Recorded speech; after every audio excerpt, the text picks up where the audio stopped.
Everyone has mental health, and just like physical health, it fluctuates along a spectrum. Mental health can vary from good mental well-being to severe mental health problems. A mental health problem is generally defined as when poor mental health continues for a long period. There may or may not be a diagnosis of a specific condition. Common mental health conditions include depression, anxiety, phobias, obsessive-compulsive disorders, and bipolar.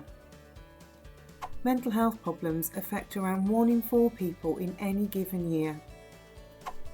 There are many potential signs that someone is experiencing poor mental health or well-being.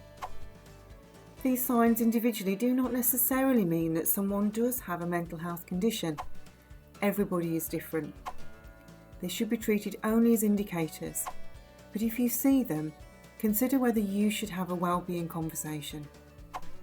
Above all, look out for someone who seems to be behaving very differently from how they normally behave.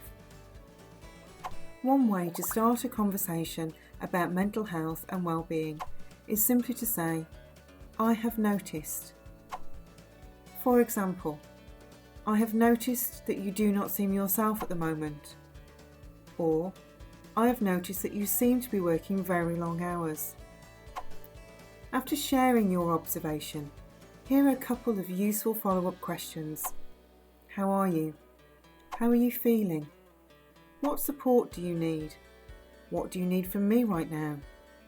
How are you finding your current workload? Or what challenges are you dealing with?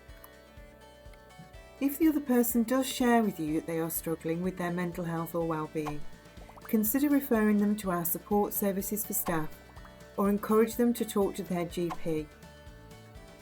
If the individual indicates that they do need some help from you or some specific support, make sure to take some notes and agree some actions. Put in a date for a review and a follow-up conversation.